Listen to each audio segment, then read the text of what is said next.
O meu conselho é, primeiro, você desenhar pra você, que hoje a gente tem a questão da rede social, a gente compara muito a parada, tem que fazer a parada, eu sempre fiz pra mim, Sim.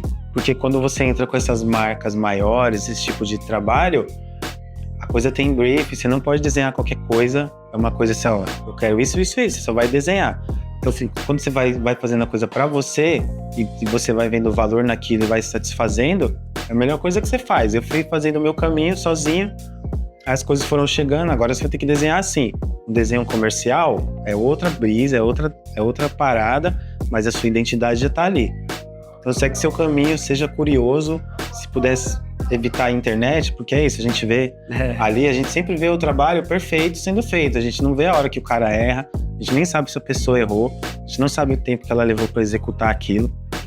Então faz o seu, mano, desliga um pouco a rede social, bota uma música, faz o negócio, se inscreve numa revista, que ainda tem revista que recebe. Às vezes tem até página de Instagram que recebe o seu desenho e reposta. Né? Então vai jogando seu trabalho no mundo, assim.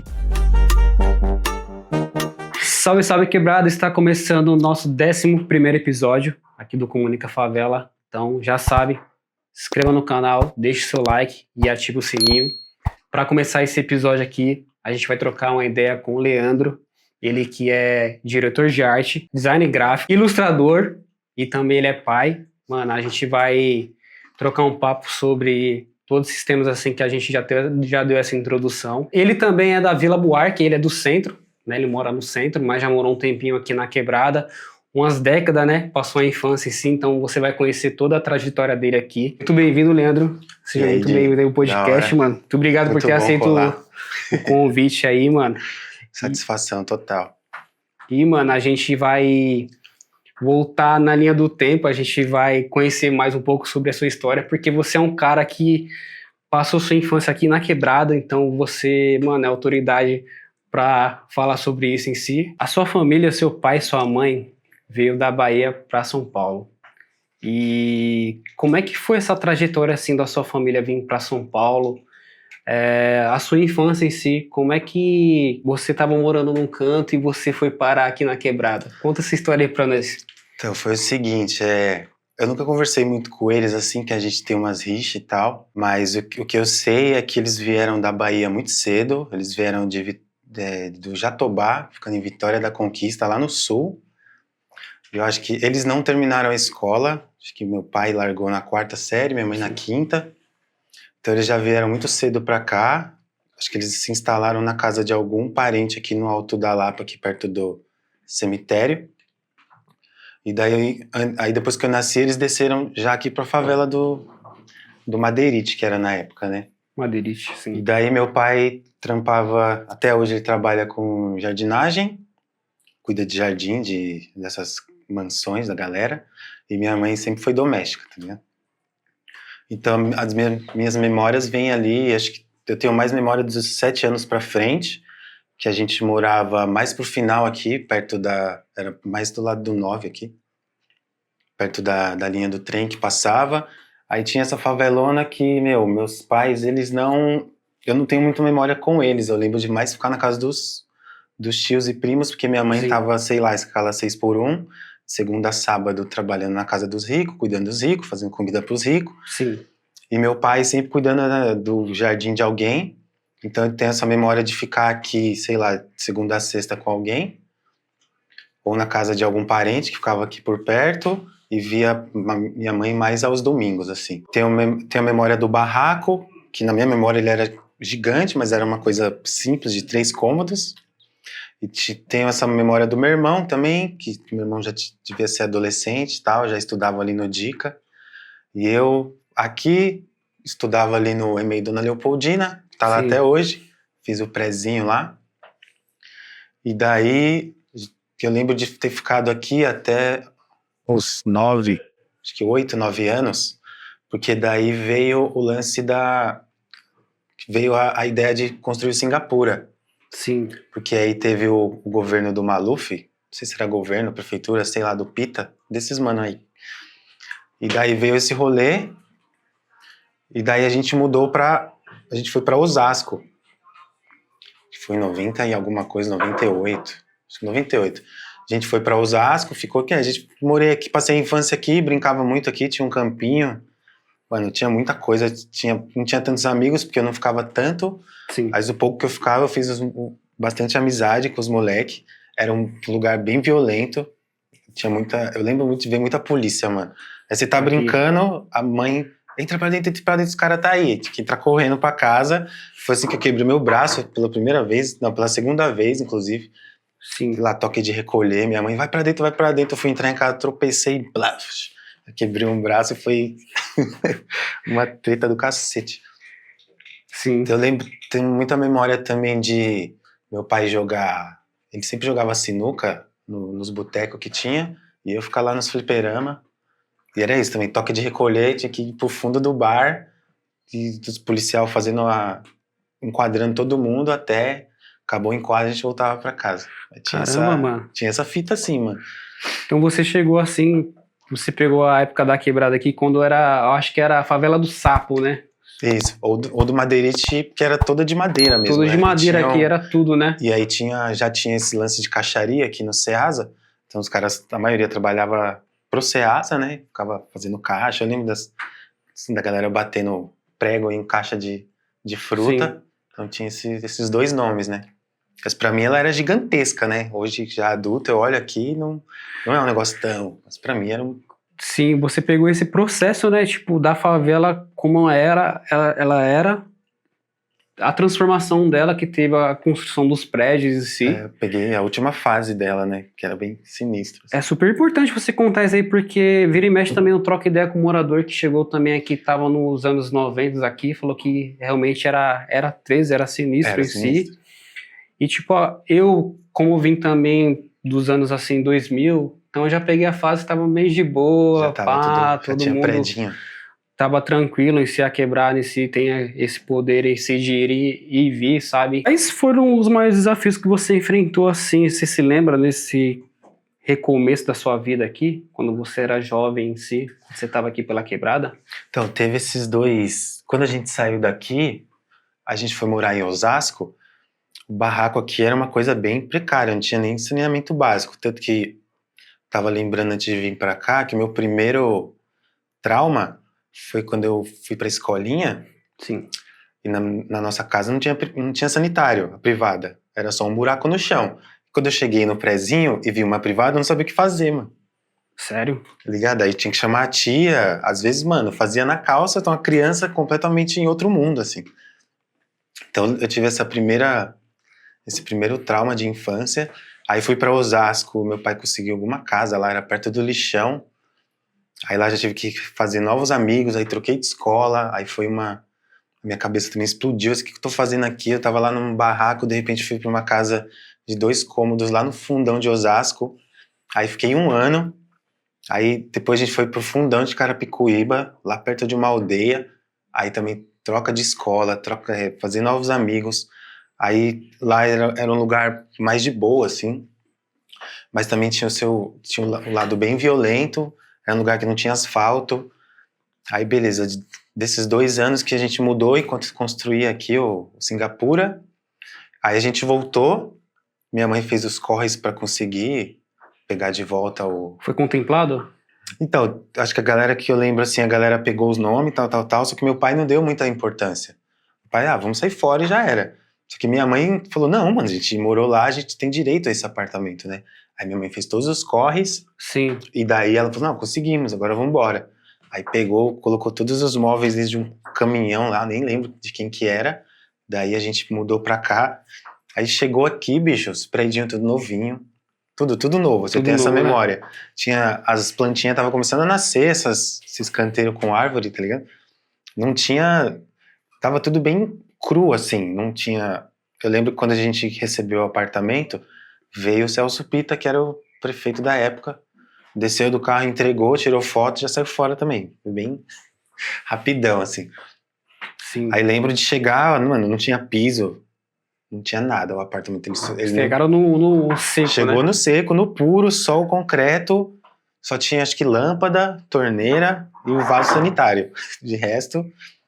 Aí eu tenho essa memória de, meu pai começou a juntar a galera, começou a fazer a parada do jardim. Começou a ajudar no jardim, porque também não tinha só terra. Começou a ajudar nas cercas. Eu tenho essa memória também dos moleques arrancar a madeira da cerca pra jogar taco. Meu pai ficava puto, tá ligado? Daí também eu entrei a gente veio pra cá nos anos 2000, a gente voltou, né? Então, aí eu entrei no de Cavalcante. De Cavalcante, sim. Porque acho que quando eu morei aqui, eu estudei no... Como é que é esse colégio que tinha aqui, perto do cemitério? Dilermando? Dilermando. Eu estudei a primeira série no Dilermando, aí segunda e terceira foi Osasco, Carapicuíba, voltei pra cá na transição de quarta série pra quinta, assim, né? Mas era bem diferente, também teve uma divisão que uma galera que morava aqui foi pro Parque Continental, porque lá também teve Singapura, sim. E outra galera ficou aqui. Então todos os meus amigos que eram daqui, foi tudo pra lá. Então aí teve esse rolê de começar novas amizades, mas foi legal, esses primeiros anos 2000 ali, que eu entrei no de Cavalcante também, e daí foi curioso, porque quando eu entrei no Dica, eu já tinha visto a parte da violência aqui na área, já tinha visto arma, pá. Aí meu irmão acho que já estudava lá, só que quando eu entrei já tinha esse estereótipo, nossa, esse mano é do SEASA, esse alemão é do SEASA, tá ligado? Essas ideias? Aí eu lembro, tenho uma memória muito boa, assim, de um mano que chegou com uma pochete, ele tirou uma arma, assim. No dia que tirou no intervalo. Tinha umas treta lá, que eram muitos moleques do BNH ali. Então os moleques, todo dia tinha uma treta no final, assim, os caras iam lá pro fundo e se socar, e eu ficava, mano, tá fazendo sentido esse bagulho aqui. Aí teve essa cena do mano sacar uma arma, e todo mundo ficou em choque, eu só olhei assim, e falei, mano, é só uma arma. Então já começou um negócio de tipo, puto, mano do SEASA, não sei o quê, isso fez com que eu não sofresse bullying, tá ligado? Também, né, E aí, mano? tipo, eu não entendia, assim, os caras, puta, era uma zoação do cacete na sala de aula, e comigo não acontecia nada, só que eu não entendia. Não, mas o mano era do SEASA, então os moleques já ficavam meio... E eu só... Porque na época eu acho que do de Cavalcante ali, aquela escola ali eu acho que tem mais de 70 anos, se eu não me engano, né? Porque você conversa com as pessoas assim, você consegue falar, não, eu estudei lá, aí vai, tipo, vendo outra geração estudando lá, mas não sabia como que era a tal geração em si, e você sempre estudou escola pública, né? Como é que foi esse processo assim, de você arrumar o primeiro trabalho? Tipo, acho que seu primeiro trabalho foi trampar num call center. Antes disso... O primeiro trampo mesmo eu comecei com meu pai, que era jardineiro. Sim. Eu saía de Cavalcante, ficava lá de manhã, então à tarde eu ia ajudar ele. Essa parada de ensacar todo o lance, toda aquela sujeirada de jardim. Sim. Então ficava o finalzinho da tarde ali também, que meu pai não queria que eu ficasse aqui no meio da coisa errada, né? E daí depois disso, meu primeiro emprego mesmo foi esse gandula de quadra de tênis, lá na Diógenes, que tinha uma academia chamada Pro Sport. Sim. E daí, que hoje ali é um boulevard, que tem uns restaurantes, essas paradas. Porque os moleques da escola falaram, vamos lá trampar com a gente. Sei lá, ganhava R$20 no dia, R$10. Aí depois disso, que daí aí eu já tava mais velho, acho que eu bati 18, 19 anos, já tinha acabado a escola. Aí meu pai começou a pesar, né, mano? Você não vai ficar vagabundo aqui só andando de skate sem fazer nada. Aí, cheguei nos meus amigos, fui vendo do que eles trabalhavam, e um desses amigos meu trabalhava num call center, que ele vendia internet na época. Sim. E daí, ele falou, vamos lá, o negócio ficava lá na aclimação. Beleza, coloquei o kit, não tinha muita noção do que é dress code, essas paradas, eu fui totalmente skatista, assim, né, mano, tênis grande, a camiseta quase do joelho. Calça larga, aí eu fui, mano, aí o cara foi bem sincero, ó, aqui é um ativo de vendas, só que é só pra empresa, você vai vender o produto Speed na época, que era a internet, só que o Speed tava chegando pra empresa, então era diferente do residencial, então era mais fácil de vender também, só que eu cabação, mano, mal sabia falar, só sabia andar de skate, fui pro negócio, os primeiros meses eu travei, assim, literalmente, porque eu tinha que ligar, tinha que conversar, você tinha que vender o produto, eu não conseguia vender um produto. Sempre fui uma pessoa muito introvertida. Sim. E o skate me ajudou a sair da introversão. Apesar de ser um esporte, né? Agora virou esporte, mas uma prática que a maioria da galera é introvertida, porque você pratica sozinho. Fica lá Fica lá de boa. Com fone, pá. Então eu fui, no começo foi bem difícil esse primeiro emprego. Eu lembro que ganhava, acho que o salário mínimo era 600 e pouco, Sim. ou 500 e pouco, eu não lembro.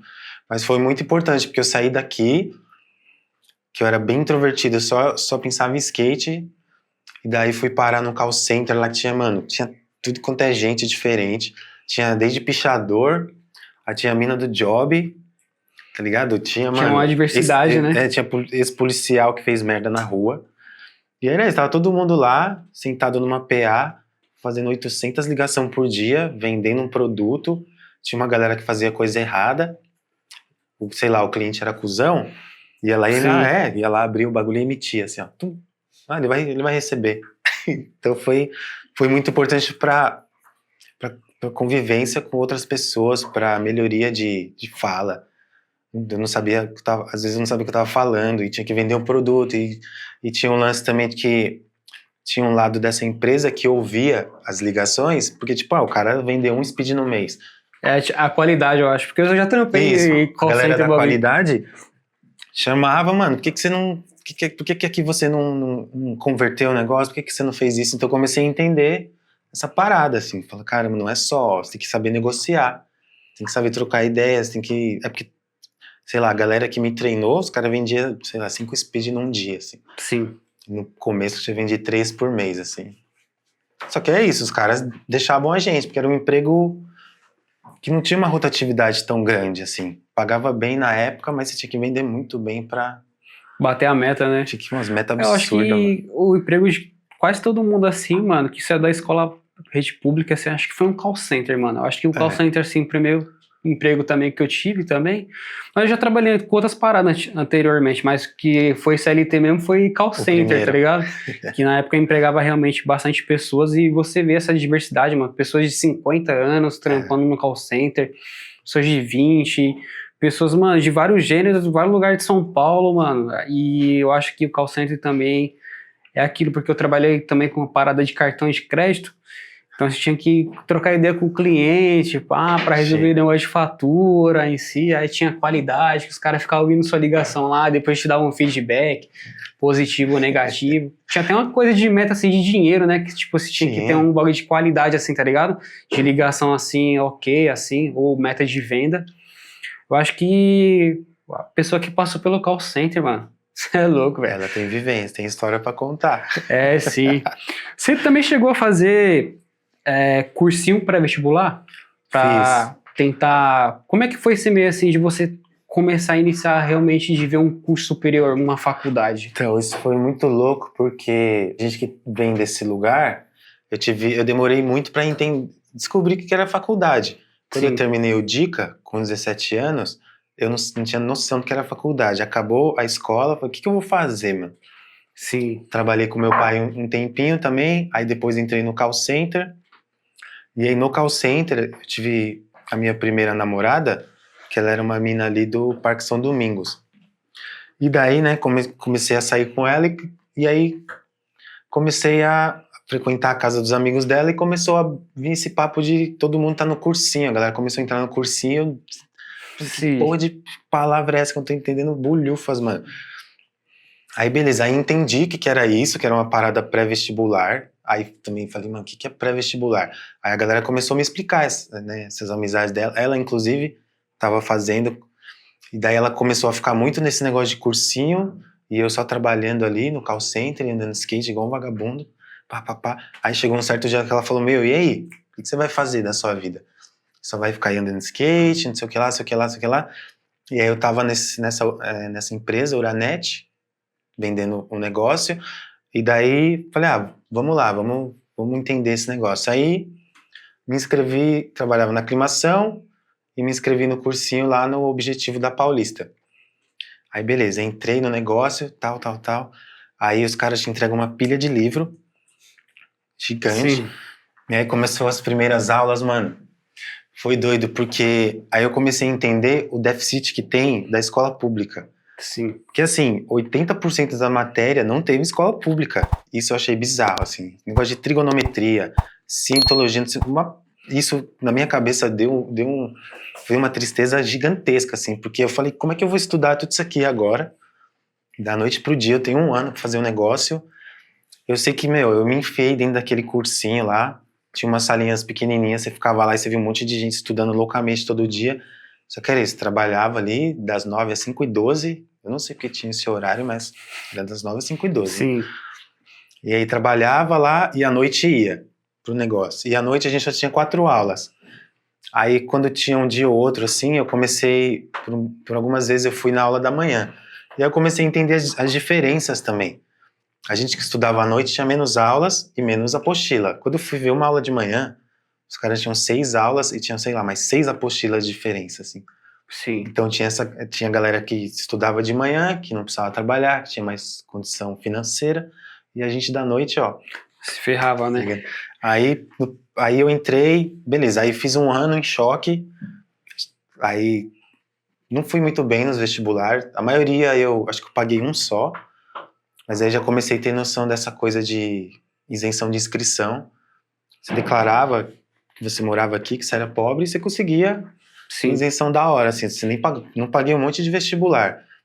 Aí daí fiz mais 1 ano, daí melhorei a minha nota e tal, aí eu entrei na primeira faculdade, só que nesse meio tempo também eu saí do call center. Você ficou quantos anos no call center? Fiquei 4 anos. 4 anos. 4 anos lá.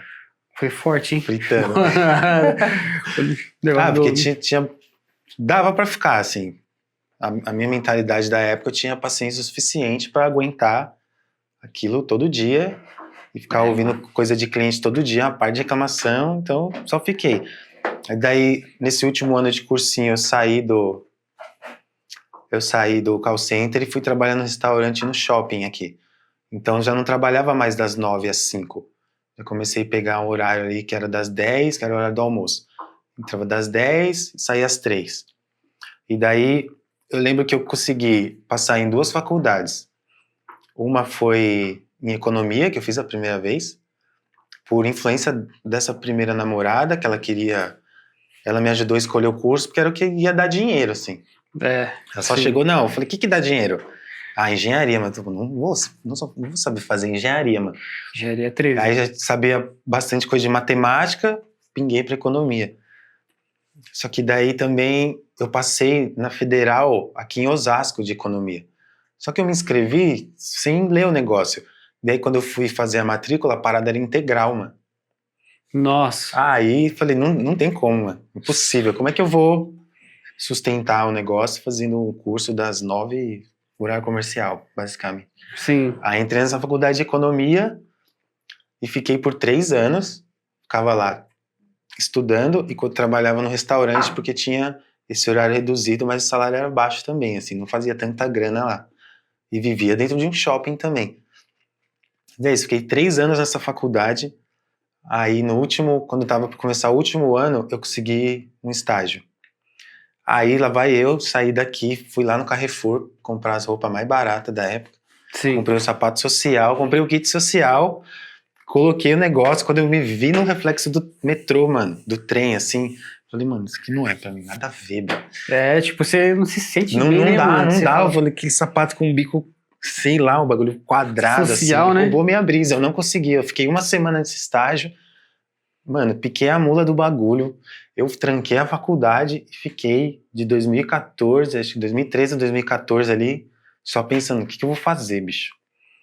Aí nesse tempo, tive outra namorada e ela começou a fazer design. Design, sim. E daí eu ia lá, né? Tava trabalhando e acompanhava ela numa coisa ou outra e comecei a ver, nossa, eles fazem revista, né? Faz um negócio impresso, faz não sei o quê, faz não sei o quê. Aí eu liguei uma coisa com a outra. Nossa, o skate é 100% design, né?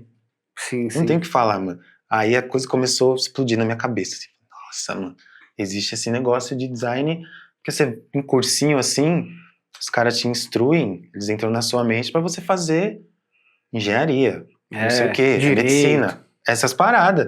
Sim, O sim. design, mano, bagulho de pobre, sei lá, é uma coisa que não vai dar dinheiro Não pra você. vai pra área criativa, né? Não dá dinheiro, né? Aí trabalhava ali no restaurante, Sim. fiquei 1 ano só fazendo dinheiro e pensando, aí resolvi fazer. Falei, vou entrar no design por causa do skate, que me influenciou. E daí me inscrevi no Me inscrevi acho que em 3, 4 faculdades pra fazer o vestibular, aí fiz, e foi louco, porque uma delas eu cheguei assim, tinha um Starbucks dentro da faculdade, deve saber qual que é, né? Eu falei, mano, não é Starbucks? possível. Tem uma faculdade ali na Consolação que tem um Starbucks dentro. Caralho. Porra. Os caras têm restaurante dentro. Eu falei, mano, isso aqui não é pra mim. Mackenzie. Acertou. Tá vendo? Acertei de primeira. Aí teve outra que eu fui, que inclusive um mano daqui fez, acho que foi o Denis. Ele fez uma faculdade que eu cheguei lá e não tinha laboratório.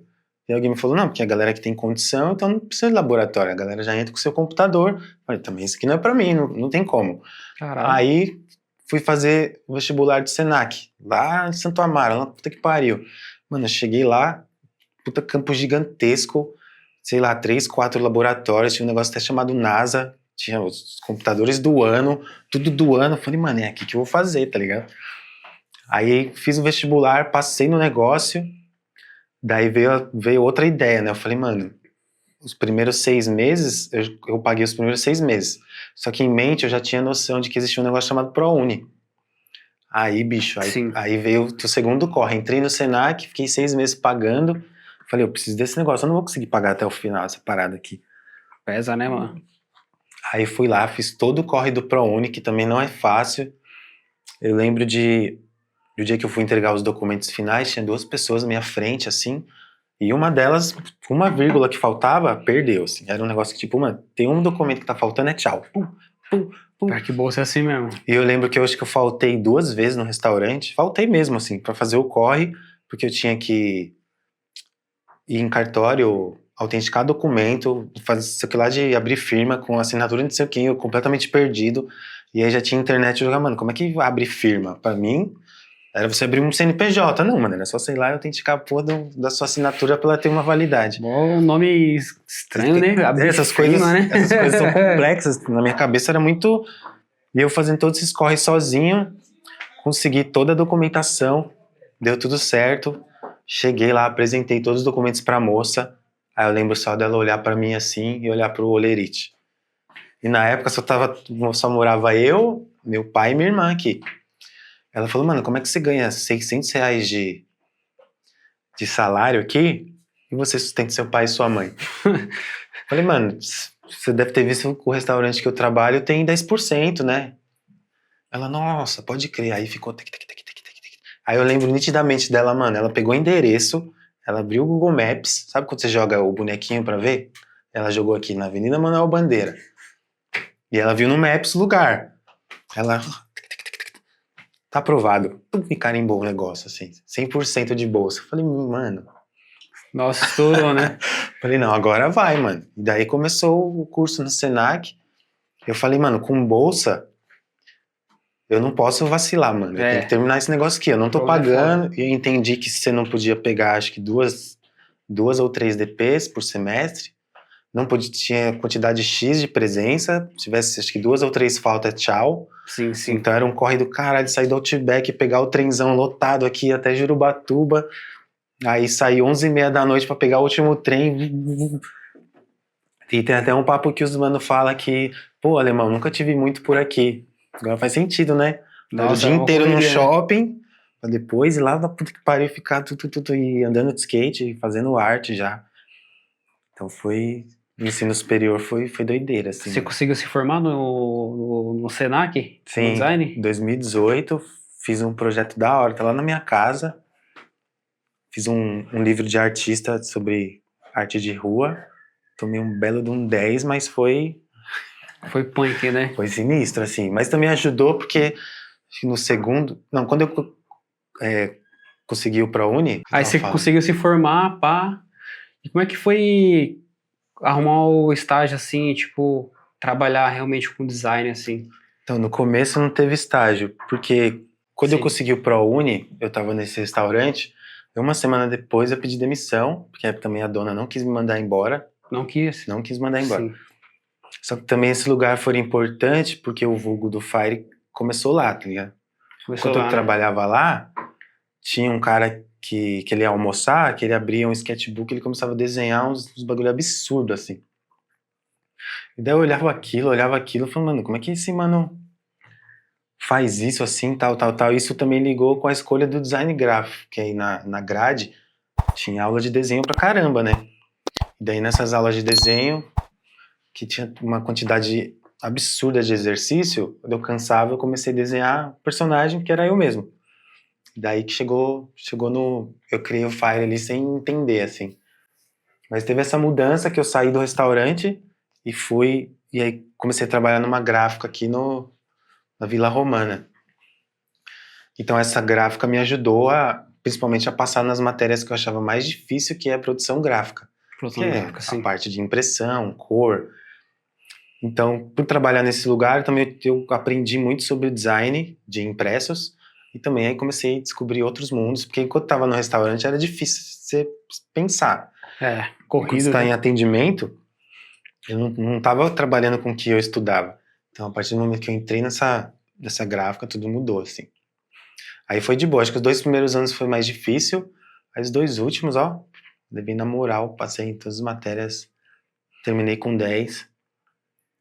E agora tô me preparando aí para algum momento eu seguir numa Aí sim. pós-licenciatura, A sei gente vai lá. voltar novamente na linha do tempo da sua infância. Você também teve o seu primeiro contato com a arte na sua infância. Foi. Conta aí pra nós aí como é que foi esse processo desse primeiro contato em si. Assim, foi aqui na área mesmo. Acho que eu tinha uns 12, 13 anos. Tinha um projeto de aula de pintura, porque tem um container ali todo de aço, que fica a Sim, galera da limpeza urbana. Na época ele era só um container e tinha uma artista plástica vinha aí, sim. tinha uma mesa, ela botava um monte de lápis e papel sulfite, assim. Minha mãe só chegou, sai do videogame, tem um negócio ali, aula de pintura. Aí fui, aí comecei a desenhar, aí todo fim de semana essa mulher vinha com caixas e caixas de lápis, caneta. Aqui E na ficava quebrada. aqui mesmo. E ficava ali dando aula de pintura, sei lá, no primeiro ano ela de repente chegou com uma exposição. Bah! Aí deu uma tela para todo mundo, assim. Aí todo mundo fez um desenho. Eu lembro de fazer eu sentado no pico de uma montanha com o skate do lado, assim, bem desenho de papel de palitinho, assim. Sim. Daí eu lembro que rolou essa exposição, a mulher levou a gente numa galeria ali onde tinha um Habib's aqui perto aqui pra cima que tinha um Habib's. Sim. Daí ali tinha uma galeria, ela levou a gente lá, a gente expôs os quadros, vendeu tudo, acho que vendeu por R$ 300 na época o meu. Pegou a grana e começou assim. Só que aí depois esse projeto acabou, acho que trocou prefeitura, essas paradas, o projeto acabou. Daí eu comecei a só trabalhar em andar de skate, mas o primeiro contato foi nessa aula de pintura com essa, eu lembro, o nome dela é Ludmilla, mas de resto, eu Nossa, não, bacana, né? foi Tipo, uns lembrar 2 dessa anos, memória, né? só E desenhando. voltando da parte assim do restaurante, daquele rapaz que ia lá almoçar, ele ficava com aquele sketchbook desenhando aquelas caricaturas, e você olhava aquele desenho, você se espelhou e começar daquele jeito assim, tipo, vamos lá, vou comprar um sketchbook aqui também, vou começar, sei lá, fazer uns rascunhos aqui, vou me aventurar. Foi É, a partir daí? então, foi mais ou menos aí, porque eu fiquei muito abismado quando eu vi um cara, tipo assim, o tempo da comida chegar, ele já tinha feito um desenho absurdo, assim. Eu lembro dele, tinha uma mulher na frente dele, ele fez uma mulher com um bico de pato, assim, ó, bem caricato, assim. A rapidez dele eu fiquei muito impressionado, assim. E toda vez que ele ia, eu tinha, né, a sorte de atender ele, porque ele sempre ia no almoço, no horário mais tranquilo, e eu atendia e ficava vendo aquele cara, meu, como é que ele chega nesse resultado, né? E daí, quando eu entrei no Senac e ter essas aulas de desenho, eu já liguei com aquele cara e eu ficava nessa autocobrança, nossa, preciso desenhar rápido. E eu acho que também a coisa de desenhar o preto e branco veio desse cara, porque ele sempre desenhava só um sketch de caneta preta ali, nanquim, É, porque os rapidinho. seus trabalhos têm esse preto e branco, né? Tem. Tipo, essa predominância. Você começou assim, tipo, com preto e branco, ou você se aventurou, tipo, no colorido? Como é que foi, assim, até você chegar no resultado que você tem hoje? Então, acho que a coisa do preto e branco começou com o lance do skate, que eu sempre tive a cabeça muito fechada pra roupa. Sim, Eu sempre usava camiseta branca ou preta, calça só preta e o tênis preto do seu lado branco. Tinha esse vício, assim. Que só hoje em dia que ele mudou, assim. Consigo usar outras coisas. Mas também na época do desenho, o Matheus, a grana que eu tinha não era muita, então eu comprava sempre o básico, que era o lápis e uma caneta preta. Sim. E daí na época eu também comprava esses marcador de lousa preto, porque caneta colorida era bem mais caro. Sei lá, se você vai comprar material de grafite, você vai ver que a lata preto e branco é diferente. A lata colorida é mais barato e a preto e branco é mais caro. Então teve essa coisa de a caneta preta era mais barata, a caneta branca era mais barata, ninguém comprava, todo mundo comprava colorida. Então era a caneta que estava lá parado, sempre em promoção. Aí comprava sempre a caneta preta e branca. E também nas aulas do Senac de desenho, essas coisas, eu sempre tive problema com aula com cor. Nunca consegui desenhar coisa colorida assim. Ah, sim. Isso daí eu já descobri na terapia ali, que é uma coisa da infância mesmo, assim. Esse apreço pelo preto e branco é coisa que, tipo, eu nunca vi o colorido, essa coisa alegre. Meu desenho sempre teve uma coisa triste, então o preto e branco reflete muito isso. E essa coisa alegre, sei lá, filme alegre eu nunca gostei, a relação com a minha família sempre foi ruim, sempre tive um monte de problema pessoal, então isso reflete no preto e branco. Não faz sentido pra mim botar um amarelo aqui, porque pra mim o amarelo é felicidade. O que tem de feliz nesse desenho aqui? Então nunca pirei muito em cor, não. O pouco de cor que eu coloquei nos primeiros desenhos era o vermelho, que era pra chamar a atenção, que o vermelho, né, tem o seu cunho violento e tal, do sangue. Aí tentei por um tempo fazer os personagens com tom de pele, mas também não gostei, assim, porque eu usava umas canetas bem ruins, uns pincel, tinta bem ruim, assim, não rolou, assim. Mas o tempo foi passando, eu fui aprendendo, só que eu falei, prefiro manter o preto e branco, assim, acho mais... Até para comprar também o material, você vai comprar as canetas preto e branco, você vai ver que é mais em conta, né? Quando Sempre, você começa a comprar um amarelo, um azul, tem muita você cor. vai ver que já o preço já é totalmente diferente, né? Mano, eu queria te fazer a pergunta prêmio aqui. E como é que surgiu esse nome artístico Fire It Creator? Eu sei que para nós, assim, tem um pouco de... A gente consegue assemelhar de onde veio em si, mas a gente queria saber como é que você teve essa ideia de criar esse nome em si artístico. Foi louco, porque no começo, como eu desenhava bastante, assim, eu descobri é um tipo de arte, de caneta que chama Doodle, né? Doodle Art. Sim. Aí no começo, tipo, primeiro ano, quando eu comecei a desenhar, eu falei, preciso de um nome artístico. Aí na época eu lembro de criar ali, inicialmente, o Doodle Fire. Porque esse Fire vem da infância, né, por ser ruivo e pá. O apelido era Fogo, Foguinho, essas coisas. Aí, por conta do skate, tudo é americanizado, né? Aí Sim. comecei a andar com a galera do skate, o Fogo virou Fire, Fire, Fire, Fire. Aí veio essa coisa do Doodle Fire, só que nunca gostei assim, né? porque eu gostava de ver o Doodle, mas eu não gostava de fazer. Que a minha brisa do desenho do grafite é os personagenzinhos, coisa dos gêmeos, sabe? Essas paradas mais lúdicas, assim.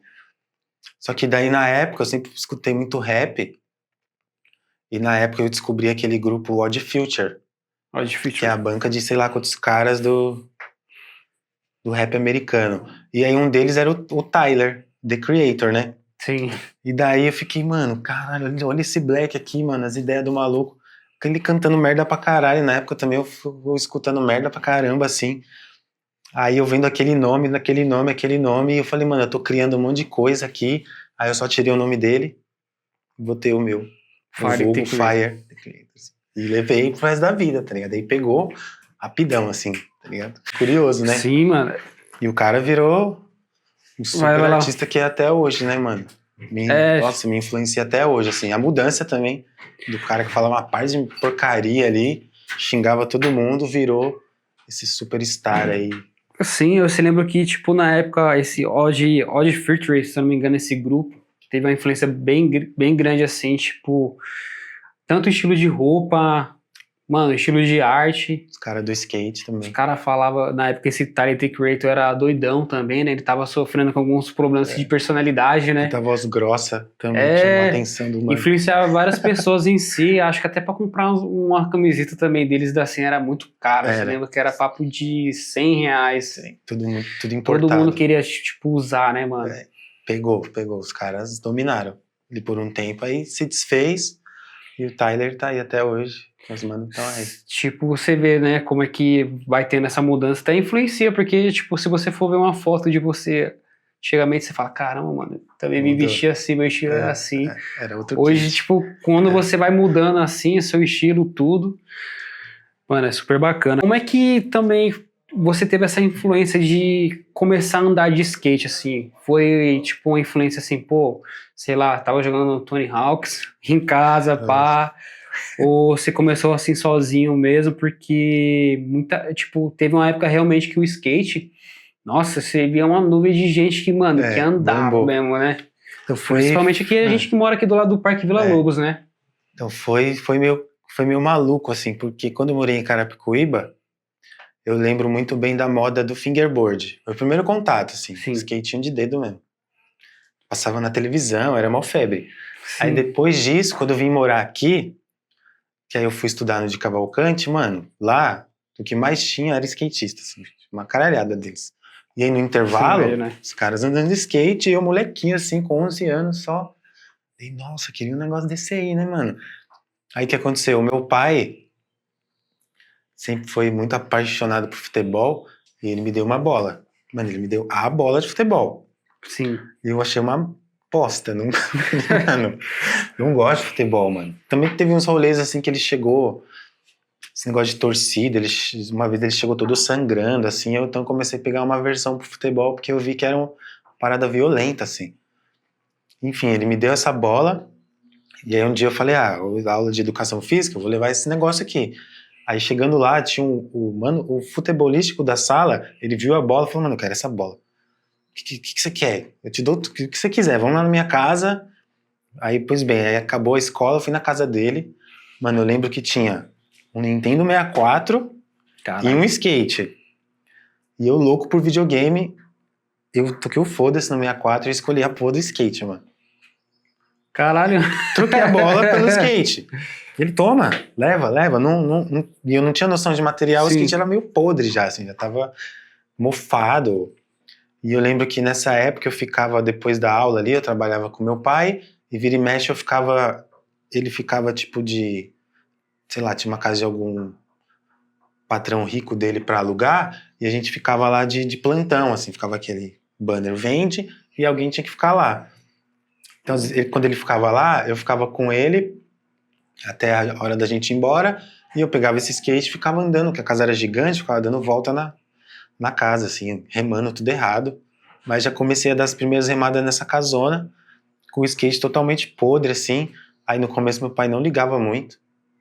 Sim. Mas aí quando ele perguntou cadê a bola, e ele soube que eu troquei por aquilo, mano, começou uma guerra catastrófica, assim. Sério? Descobriu. Porque eu comecei a ficar viciado no skate, comecei a entender.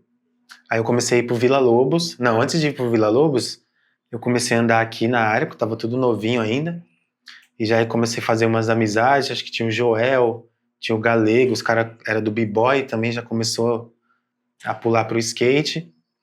Aí daqui eu comecei a ir, um dia minha mãe me levou no Vila Lobos, que eu falei, nossa, olha um negócio gigantesco aqui pra andar de skate, que é aquele anfiteatro. E daí comecei a andar, e o negócio foi roubando a minha mente, eu fui andando mais skate, ficando mais viciado, eu fui começando a entender. Aí comecei a comprar revista, e comecei a entrar no meio mesmo, só que meu pai foi odiando cada vez mais aquilo, assim. Porque tinha uns manos que andavam comigo que o pai chegou a serrar o skate no meio. Pegava o skate e jogava no lixo, acordava sem nem...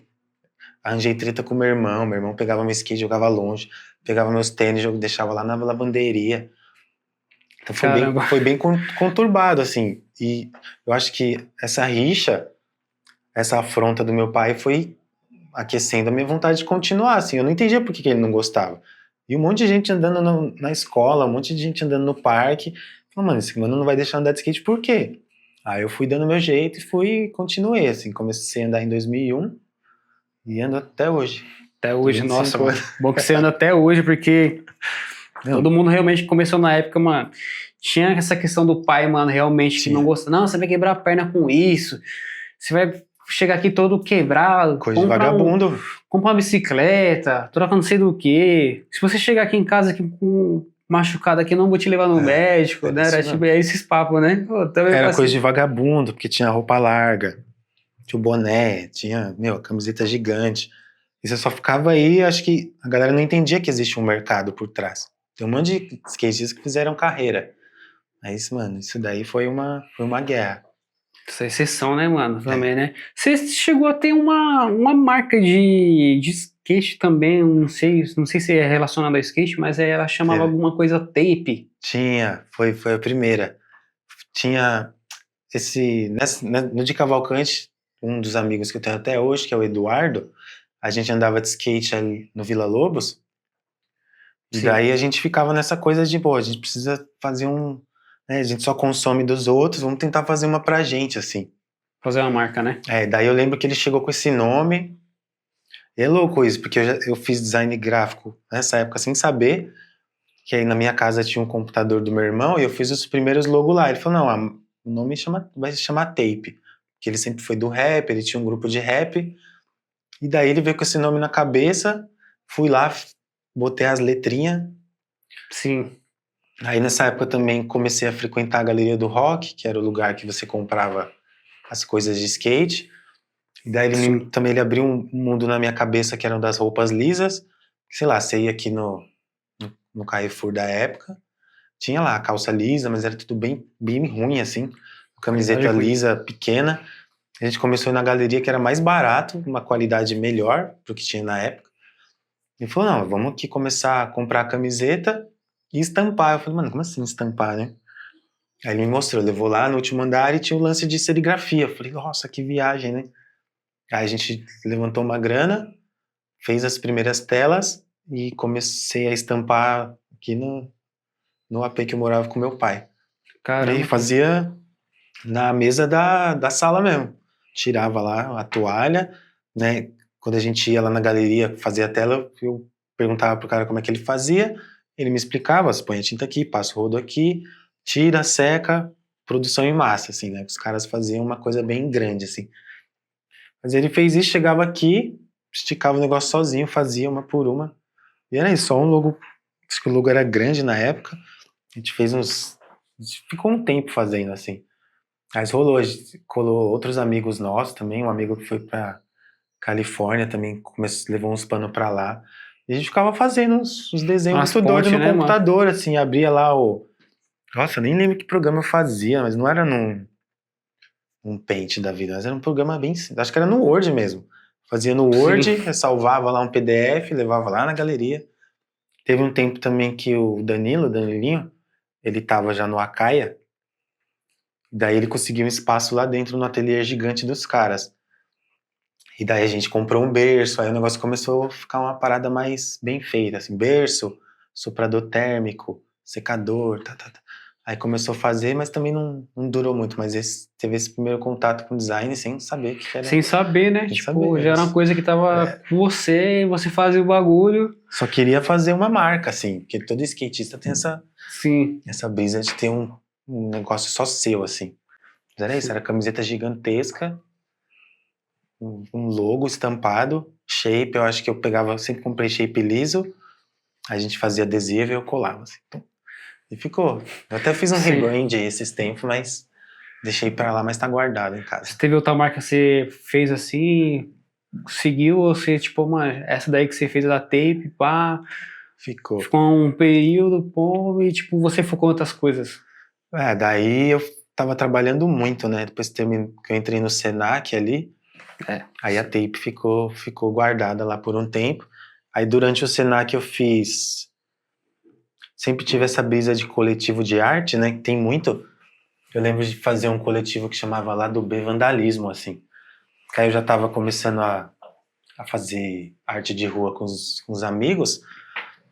E aí chamei um de cada coisa, assim. Então tinha eu ali do design e um stencil, uma parada assim. Aí tinha um DJ, Sim. aí tinha um mano do Picho, aí tinha um mano do Lambi Lambi. Isso daí durou ali, em média, uns 2, 3 anos. E a gente até fez uns eventos, assim, colava com o lado B mesmo, colava todos os artistas e a gente fazia um monte de arte. Ficava eu no grafite com não sei quem, cada um fazendo um negócio, outro no DJ. E fechava uns eventos assim de quebrada mesmo. Acho que a gente já fez um evento em Perus. Para você que chegou até aqui, né, vou pedir para você deixar seu like, se inscrever no canal e ativar o sininho. Né, se você está gostando desse bate-papo aqui, que a gente está trocando uma ideia com o Leandro aqui, né, esse artista super foda. E é isso. Mano, quando você... Pô, agora você definiu esse nome Fire Tick Creator e você já começou pintar umas telas. Como é que foi esse processo assim de realmente você se firmar como um ilustrador, assim, um artista, mano? Porque eu sinto que nessa parte criativa a gente tem um processo assim que a gente sofre de um problema de síndrome, assim, tipo, a gente, sei lá, como a gente é nós mesmo começando, por exemplo, você foi o primeiro da sua família a começar realmente no design gráfico.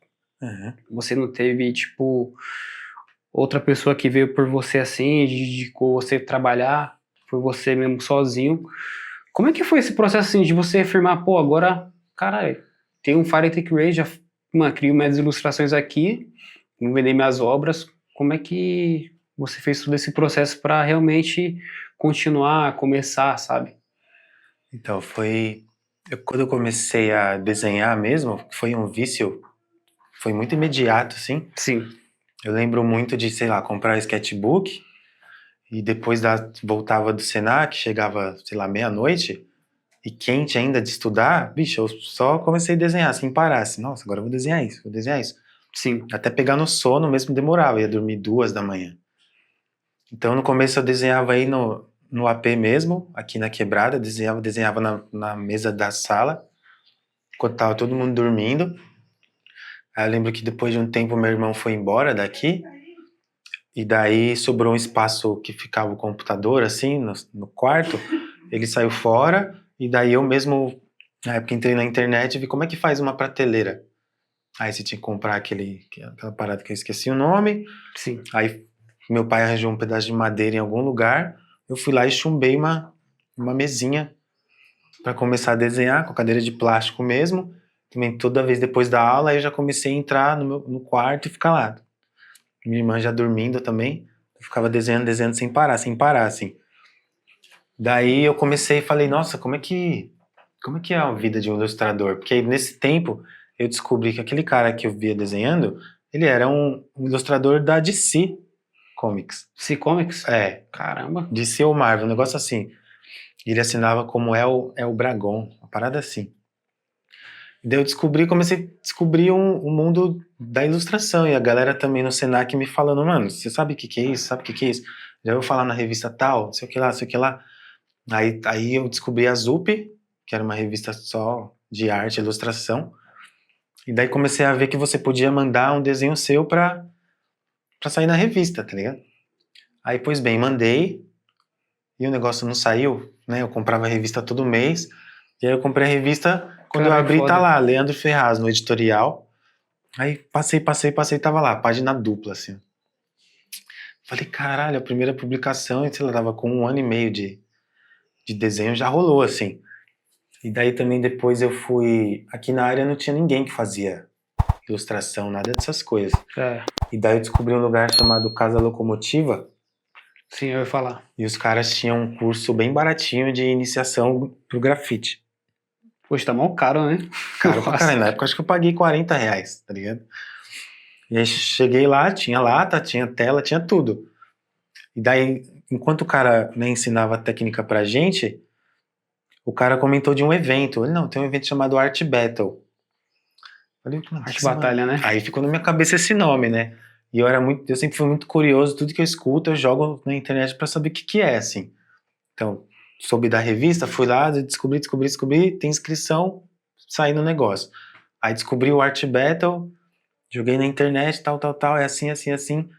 Aí eu lembro que trabalhava na gráfica com um mano, eu falei, vamos nesse evento aqui, não quero ir sozinho, só olhar, assim.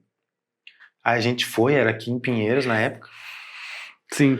Daí a gente foi no negócio e viu que era um rolê que você tinha que pintar uma tela em 20 minutos, 2 rounds com 8 cabeças, e tinha uma final. Eu falei, nossa, imagina nós aqui, né? Aí eu fui uma vez, fui 2, aí na terceira que eu fui, Falei pro seu amigo, eu vou me inscrever nesse negócio aqui, mano.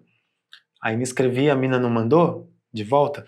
Falou, você consegue vir aqui tal, tal, tal, que eles tinham um escritório na Vila Madalena. Aí eu fui. Cheguei lá, ela apresentou o evento, como é que funcionava e tal. Ela falou, e aí, você tem interesse? Eu falei, tenho. Aí ela voltou com uma tela, botou assim, então daqui 20 minutos eu volto. Me deixou lá, sozinho. Aí eu pintei o negócio, tum, tum, tum. Aí ela voltou, tal, agradeço, não sei o que, não sei o que lá, não sei o que lá, e tava indo embora. Ela falou, e aí, você quer participar? Eu falei, nossa, Joe. Aí veio o convite, tá ligado? Boa, top. Ali, nesses 20 minutos que eu fiquei sozinho, ela já viu que eu podia fazer alguma coisa, daí ela chamou, mano. Então, aí eu lembro que foi dia 16 de julho de 2017, isso.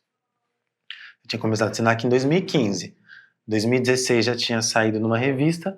Em 2017 me propus a pintar ao vivo. E daí eu fui diferente, né? Que lá eu pintei numa sala vazia. Na hora do evento era um octógono, com um monte de gente em volta olhando. E é isso, tem 20 minutos. Pintei, saiu bem diferente do que eu tinha treinado. Mas rolou, assim. Acho que eu morava aqui ainda. E foi bem complexo, assim, porque não tinha onde treinar. Não tinha nem tempo pra treinar. Essa diversidade também, né? Só cheguei e pintei, assim. E aí, o primeiro evento... Aí, depois do Art Battle, já de tomar esse susto de lidar com palco e não sei o quê. Aí, também, com a Pixel... Não, com a Zup mesmo... Aí, eu descobri a Pixel Show, que é um evento que eles faziam de criatividade. E daí, eu tava trabalhando nessa gráfica. E tudo que eu fazia lá, eu pagava metade do preço. Falei, nossa, eu vou me inscrever nessa feira aqui. Passei, e aí eu fiz 2 vezes, e era isso. Aí eu falei, nossa, o que uma galera faz? Aí, no ano que eu passei, eu fui entender o que a galera vende. É print, é não sei o que, é adesivo, tal, tal, tal. Aí eu comecei a fazer tudo. Fiz print, fiz adesivo, fiz sketchbook, imprimi lambi-lambi gigante. Tudo que eu tava fazendo na época, eu consegui fazer. Tinha uma mesinha, eu lá botava o preço que eu queria, fiz arte na moldura. E comecei a entender como é que vivia essa galera da arte. Fui indo, assim. E só fui me enfiando e me inscrevendo e dando a cara a tapa, assim, sem ter, mano, o que pode dar de errado aqui? Nossa, é bom que você sozinho seguiu esse caminho, assim, tipo, mano, tem tal coisa, ser curioso, né, mano, de pesquisar as coisas, se inscrever, se não der nada, foda-se, tá ligado, mano? Tentei, vou me inscrever aqui, vou participar. E eu acho que até o Art Batalha, mano, é um evento, assim, que é gostoso de ir, mano, tipo, a pessoa que vai lá apreciar, você que foi acho que 2 vezes mesmo pra apreciar mesmo, pra ver como é que era.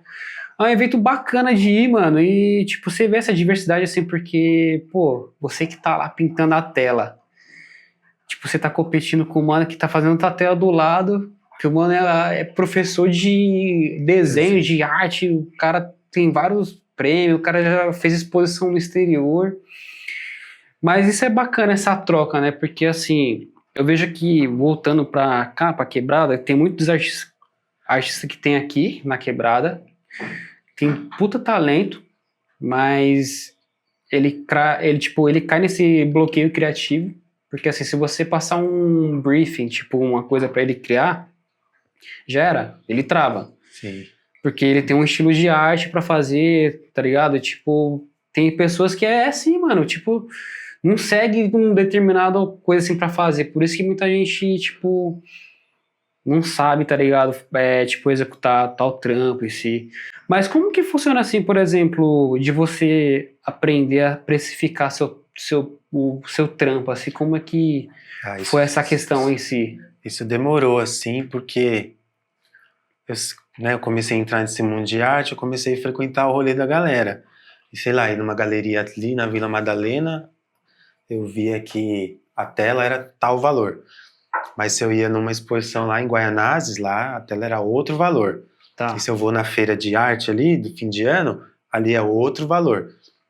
Então, quem que me ajudou muito a entender de valores foi a galera do Art Battle, porque ali eles te direcionam. Porque o Art Battle não é só o evento que você vai lá e pinta. Ali, na verdade, você tá vendendo o seu peixe, porque os caras são uma agência. E nessa agência eles têm clientes e eles fazem trabalhos publicitários ou de arte por fora.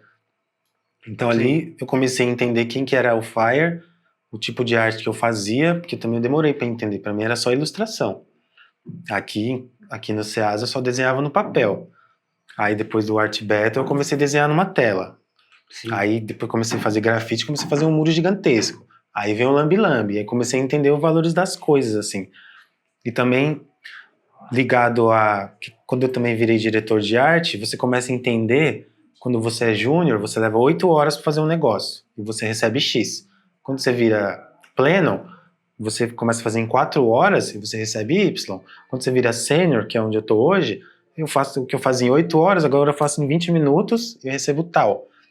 Então você começa a entender que a técnica e o tempo que você leva para fazer uma obra tem o seu valor cobrado, você tem que cobrar um valor. Porque você gastou energia elétrica, você gastou caneta cara, você gastou tempo, o negócio rouba a sua mente, tem dia que vai, tem dia que não vai. Então, dependendo da obra e do contexto, né, tem obra que para mim já vendi por R$ 100, mas já teve trabalho que eu consegui por conta do Art Battle que me pagaram R$ 6.000, tá ligado? Aquele do bolzinho, por exemplo, pagaram X. O trabalho com a Vans, pagaram tal. Então você vai negociando, assim, nossa, esse desenho aqui para Vans é um desenho preto e branco, eu só vou vetorizar, só que tem um pós-trabalho também. Porque quando eu comecei a entender a direção de arte, não é só você entregar o PDF e acabou. Com esses trabalhos que você faz com marca grande, você tem que fazer o desenho, você tem que digitalizar ele, você tem que vetorizar, você tem que tratar a cor, entregar um negócio pronto para ser impresso, assim. Isso também foi o que eu aprendi na gráfica. As coisas chegam cruas, eu fechava o arquivo, tinha que deixar tudo perfeito para mandar. Então, trabalhar com design e publicidade me ajudou a entender que também eu posso elevar o valor, porque eu não vou entregar só um PDF qualquer pro cara. Vou entregar um negócio, ó, tá aqui, agora só pega e manda imprimir. Porque tem um amigo, por exemplo, que não mexe em computador, quando ele faz uma arte, ele precisa, sei lá, vender o print ou não sei o quê, ele contrata um designer para fazer essa arte final para ele, que é, sei lá, no Photoshop mexer na cor. Sim. Então ele paga uma pessoa a mais para fazer isso, só que eu já tenho todo já sabe fazer, já né? sei o que eu preciso fazer, não preciso de ninguém, eu posso fazer tudo. E é isso também, você pode, como designer, eu consigo fazer o print, eu faço a tela, eu faço o adesivo, eu faço o banner para rede social, eu faço o meu e-mail, então eu não preciso de uma pessoa a mais para fazer tudo. Né? Claro, eu vou levar mais tempo, então esse tempo que eu levo, eu coloco no valor das coisas, assim. É super bacana, né, mano? Pensar sobre isso, né? Eu gravo, eu edito, eu faço o motion, eu faço 1 milhão de coisas hoje, só que eu levo pouquíssimo tempo pra fazer, tudo bem? Sim. Então eu coloco o preço, todo esse valor tá alocado na obra também, assim. Hoje eu tenho um computador X, ele não foi barato, tem que ter internet para você ver meu trabalho online. Tudo isso tem que ir jogando lá o trabalho que você levou para fazer. É super bacana pensar assim, porque até influencia também um artista pequeno, assim, que não sabe também colocar isso na ponta do papel, né, mano? De precificar o preço também da sua obra, né? Porque tem muito aquilo que é o pessoal de fora que quer dar o preço no seu trampo, né? Tem que negociar. Só que, tipo, é tempo, é material, é tudo. É o software, o computador, a energia. É tudo tem que colocar na ponta do lápis, né? E, assim, como é que foi, assim... Qual foi também a empresa ou a marca que você fez uma primeira parceria, assim, o primeiro trampo que você vendeu? Você falou, mano, putz, eu vi que você já fez acho que um trabalho para Charting Box, vocês do Art Battile, né? Fiz. Eu lembro que na primeira Pixel Show eu consegui um trampo com a Moleskine. Que é aqueles sketchbook caríssimo, bem famoso, que é bem antigo. Que era eu mais 5 pessoas, a gente desenhava tipo um esqueleto, cada um desenhava uma parte, e aí os caras no final mostravam o resultado, assim, sei lá, eu desenhei meio que a barriga e o tronco, as outras pessoas desenharam outras coisas, aí a gente já ganhou um cachê, e já ganhou uns sketchbook e umas canetas, assim. Aí depois desse, acho que teve um com... Eu lembro de ter um com o primeiro trabalho que eu fiz com a Art Battle foi para uma empresa de advocacia, Pinheiro Neto Advogados, que eles fizeram um kit de fim de anos para os funcionários, tá ligado? Sim. Daí esse foi bem legal, porque era um negócio bem interno, e no final eu lembro de fechar, tinha que ter alguma coisa com... Não, eu peguei a parte de Libras. Meu desenho tinha que ter o nome Pinheiro Fonte em Libras. Tinha que dar um jeito de fazer em Libras. Daí eu desenhei o nome da empresa, fui lá no Illustrator, fiz todos, estudei a linguagem de sinais, peguei as letras e fiz o desenho, layoutei.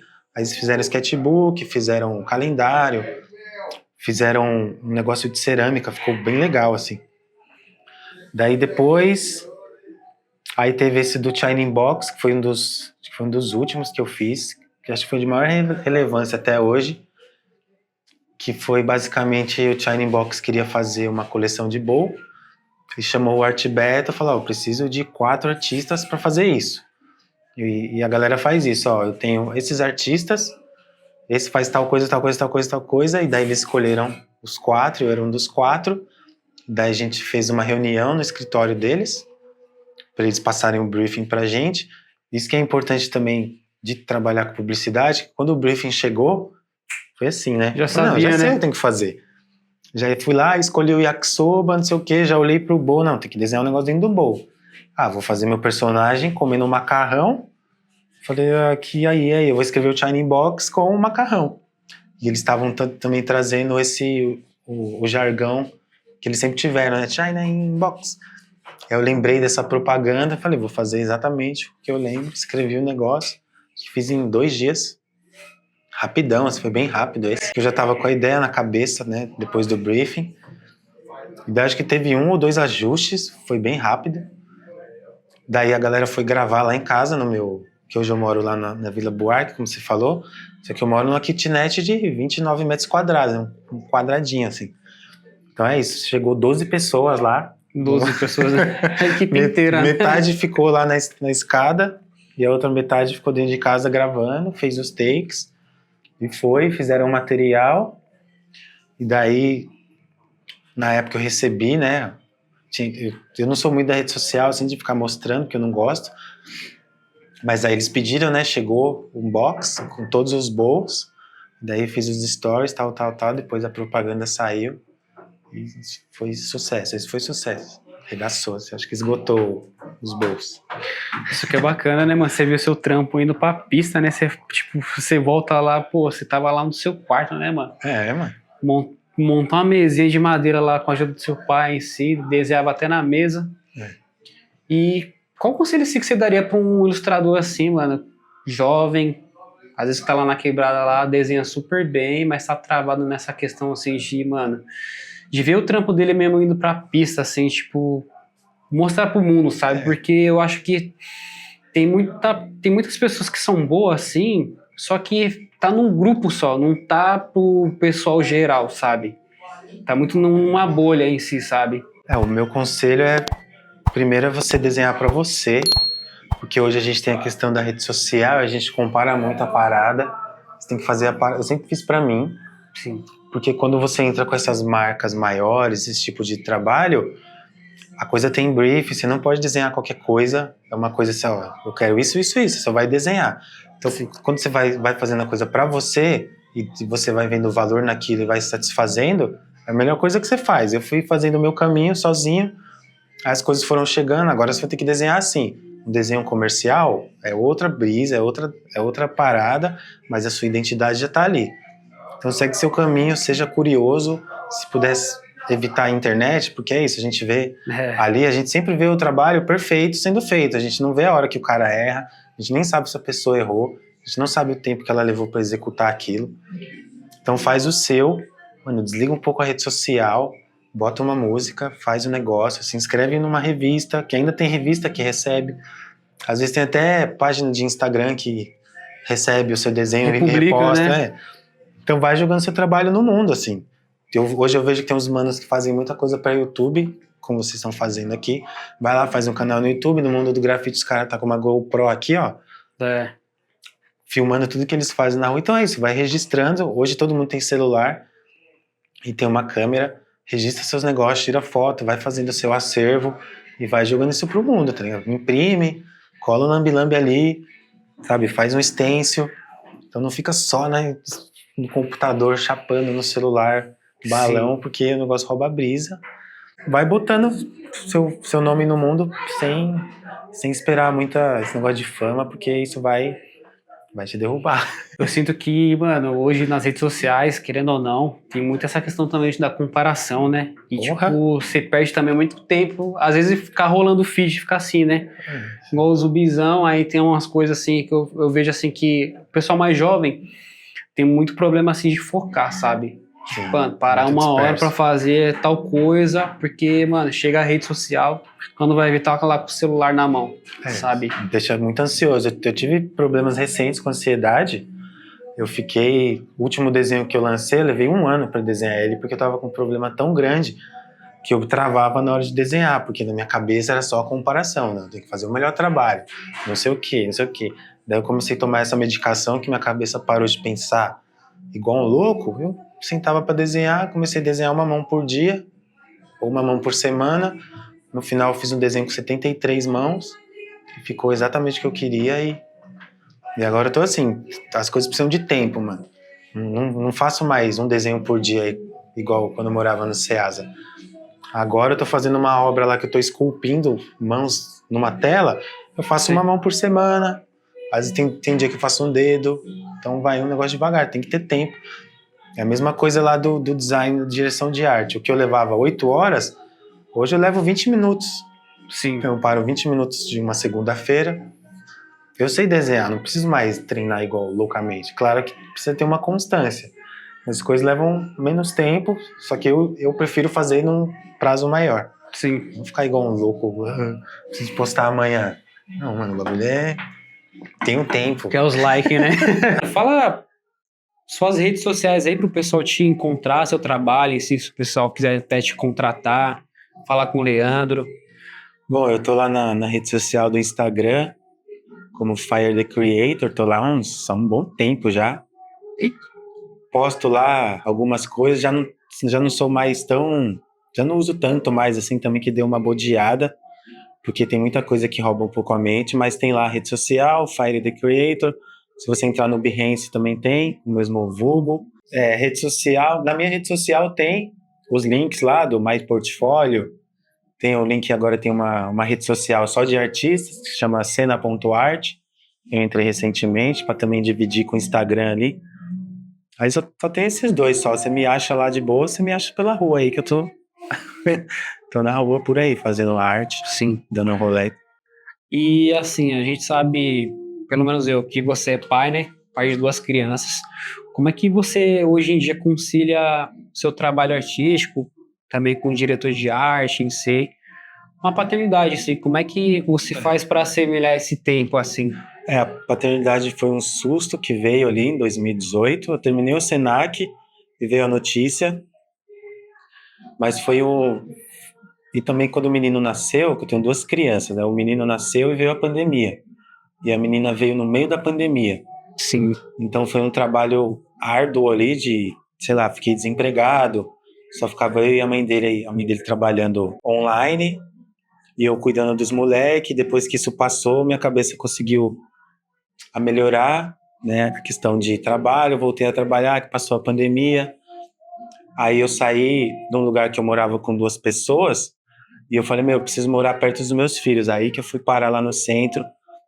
Só que também o lance da paternidade é que ela revela muito mais sobre você do que sobre as suas crianças.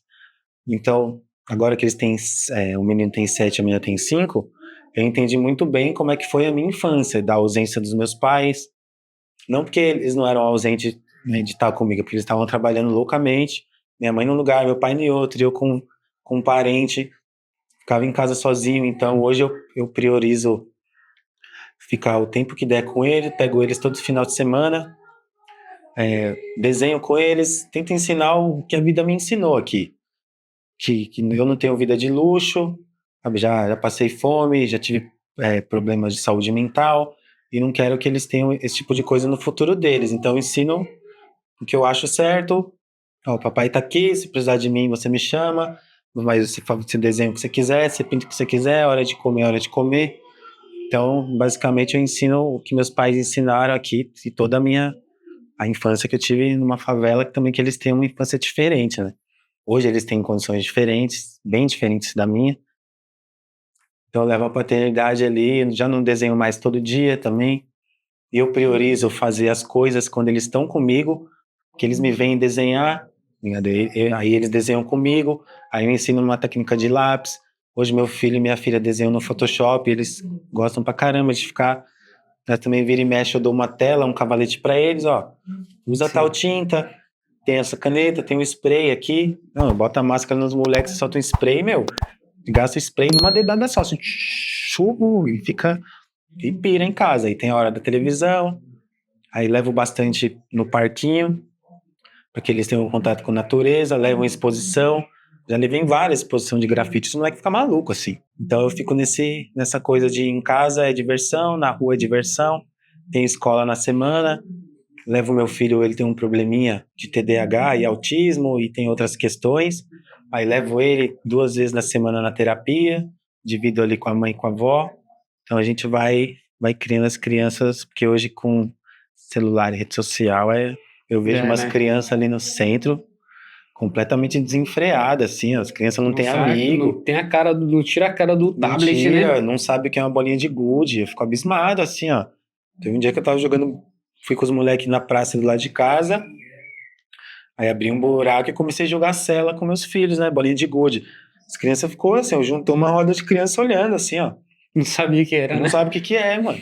Todo mundo, já Sim. aconteceu várias vezes já. Várias, um monte Eu de vejo que é isso, mano. brincadeira. Quando eu tô passando também assim na favela, assim, eu vejo as crianças ainda tendo aquela brincadeira que a gente tinha no começo de cards, assim, de pega-pega, esconde-esconde.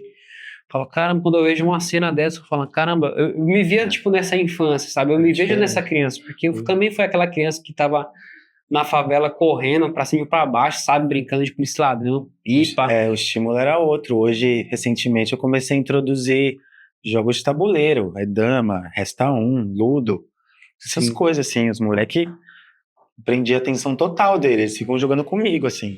Mesmo que tenha que ensinar e às vezes deixar eles ganhar, mas, mano, é muito importante, né? Não ficar na TV vendo aqueles bagulho no YouTube bizarro. O moleque fica freak, assim, ó. Então, porque mesmo que tem não essa deixa. rede social assim que fala em controles dos pais, caramba, É você é difícil, louco, você tá rolando feed hoje em dia, assim, até mesmo no Instagram. Uns anos atrás não mostrava aqueles negócios. Hoje em dia mostra até negócio de morte, mano. Mostra. No Instagram, tipo, tá totalmente sem filtro, sabe? Tá uma coisa assim, tipo, absurda, sabe? Vejo muitos pais, principalmente que eu levo eles ali no Sesc, o pai senta, rola o feed e a criança vai. Eu não, eu chego nesse lugar, eu tiro uma foto ou outra, mas coloco no bolso e fico, mano, fico de 100% olho com os focado, moleques. né? Levo os moleques, ajudo a subir na árvore e ajudo a fazer um castelinho de areia. Eu entro na pira com eles, porque eu não tive isso, meus pais não estavam aqui pra brincar comigo. Eu sempre brinquei muito sozinho. Sim. Então, nos primeiros anos que eu tinha que brincar com eles, eu não conseguia, eu ficava olhando assim, ó. Porque eu não tive isso na infância, sempre brinquei sozinho. Até eu brincar com eles, eu demorei. Demorei, assim, até... Nossa, vem aqui, tem esse papel aqui, eu te ajudo a desenhar. Eu demorei. Foi um processo Foi mesmo, inserido, assim. né? Tipo, Por isso que eu mano, falei. teve que reaprender a... Revelou muito mais sobre a minha infância. Tipo, você acha que mudou, assim, a paternidade Leandro hoje em dia? Assim, você acha que você amadureceu mais, assim? Sim, porque... Tipo, de você ver aquele Leandro, pô, daquela adolescência que era só skate, mais nada. Porque tudo na minha vida foi muito tarde, assim. A faculdade foi tarde, o primeiro emprego até que veio cedo, mas até entender o mundão foi tarde. Eu terminei o Senac com 30 anos. Isso foi louco, porque eu entrei com 26 e tava os moleques saindo da escola, entrando com 18. No começo aquilo me pegou, assim, falei, nossa, eu sou o velho da turma. Só que no final das contas, o tempo de vivência, na hora de terminar, ajudou muito, assim. Porque a maioria dos moleques largou o negócio. Falei, eu não posso largar isso aqui, mano. Até mesmo de trabalhos artísticos, eu sinto que a gente quer chegar ao ponto X mais rápido. Eu acho que hoje em dia dá essa sensação que, tipo, mano, a gente tem que estar em tal canto bem rápido. Eu acho que também até pra Instagram, assim, eu sou bem ruim, mano. Eu sinto que eu excluí meu Instagram, tá ligado? O pessoal em si, porque eu tava muito nessa neura, assim, porque de ficar vendo a vida dos outros, né? Às vezes você tá... Faz mal, mano. Um monte de Às vezes você mentira. tá no maior trampo, assim, você tá fazendo tal coisa, você vê tal pessoa viajando, você fala, caramba... E eu aqui. E eu aqui, tipo, um quadrado faz mal. assim, tá ligado? Eu sinto que hoje em dia as redes sociais não é rede social, é tipo uma parada assim que... Só propaganda e lifestyle. Eu sinto que, assim, É super bacana você ter a rede social em si para divulgar seu trabalho, você tem que mostrar realmente, se você é artista, tem que tentar captar alguma pessoa, algum cliente, uma pessoa interessada. Mas de restante, mano, eu sinto que eu, assim, tudo que eu posto, hoje em dia eu acho que precipitado dá errado, mano. Dá mesmo? Eu sinto que é isso, mano. Ah, não, rede social, boa brisa demais. E acho que esse lance da paternidade me fez sair da cadeira e, mano, preciso melhorar a condição. Aí fui pra Sim. agência, comecei a dar a cara a tapa e comecei a ter atrito, inclusive nunca fui de ter atrito. Sim. Comecei a ter atrito em agência, assim, de falar, mano, tô entendendo que isso aqui tá errado, e aí? Inclusive, eu acho que a última agência que eu trabalhei, eu cheguei, entrou uma pessoa nova, e essa pessoa nova, né, começou a conversar com todo mundo, assim, e chegou em mim e falou, eu sei que você tem uma criança autista e tal, você faz tal, tal, tal, tal. Aí eu falei, faço tal, tal, tal, é tal dia, tal hora, eu vou chegar mais tarde. Aí ele só virou, não, legal, admiro o que você faz, mas eu também tenho um filho autista, só quem cuida é a mãe dele, eu não faço nada. Aí eu olhei pra ele assim, mas você achou certo, mano? Mandei pra frente. Começou a treta, eu saí, e inclusive a minha saída gerou a demissão dele, assim, tá ligado? A galera botava uma fé em mim, falei, esse maluco saiu porque ele não concorda com um monte de coisas, recebi outra proposta e saí fora mesmo, assim. Então também, por muito tempo, eu sempre fui subordinado, assim. Em todos os lugares sempre tive um chefe que mandou em mim. Hoje que eu cheguei num cargo de mais alto, que eu já tive que delegar pessoas, foi outra coisa também que eu demorei, assim. Falei, nossa, eu sempre fui o Cara empregado, Sim. que não respondia nada, só acatava. Agora não, agora eu tenho que delegar a gente, tenho que dar ordem. Então eu demorei muito para conseguir, tá ligado? Dar ordem, falar, não, você tá errado. Não fala, não, você tá errado, refaz. Falava, putz, legal, mas tá bom, deixa assim. Aí eu pegava e arrumava. Não, mano, se hoje eu sou sênior, eu tenho que falar pro júnior, não, tá legal, mas você pode melhorar aqui. Legal, mas você pode fazer isso aqui. Aí eu comecei a falar, preciso falar também. E esse negócio de falar começou lá na Telefônica, lá vendendo speed, tá ligado? Foi de lá, né? Foi mudando, né? E como que você lida assim, isso no começo foi pra você também, eu ia puxando esse gancho, lidar com feedback, porque eu sinto que também nessa área criativa a gente também cria um pouco de resistência, né? Sim. E não sabe receber um feedback. Eu nunca fui muito resistente, assim, me falavam, era isso que, tipo, na publicidade, a galera é assim, não, nossa, tá legal aqui, os chefes que eu tive, eles pediam o PSD, o arquivo que seja, aí me colocava do lado e mexia assim, não, tá vendo isso aqui? Eu vou trazer pra cá. Isso aqui você quebra aqui, tal, tal, tal. Então os caras ensinam assim. Sim. Só que quando você sobe, aí já muda, tá ligado? O cara olha tudo e fala, tá uma bosta. Ninguém fala, tipo, tá errado aqui, tal, tal, tal. Esse que é o chato, quando você é júnior, as pessoas te ensinam, você chega sênior, você acha que tá bom, mas ninguém te ensina mais porque você já tem esse status. Sim. Mas eu sempre levei feedback de boa, nunca tive muitos, assim, sempre. E com o tempo também eu fui sacando que meu trabalho, por mais que eu achasse uma bosta, sempre tava legal, mas era eu me comparando com outras coisas. Então eu parei de olhar as coisas, parei e falei, vou fazer tudo sozinho, que eu vou fazer sozinho. E mostro pra um, antes de terminar, mostro pra um, mostro pra outro, o que você acha? Ah, põe aqui agora, não sei o que lá, tal. Ah, não, refaz, tá bom, vou refazer, vou fazer o quê? Sim. Não tem muito o que... E é isso, pessoal. Então chegamos ao final de mais um episódio aqui do Comunica Favela. Pra você que chegou aqui, novamente eu pedi pra você deixar seu like, se inscrever no canal e ativar o sininho. E é isso. Até o próximo episódio. Tamo junto. É nóis.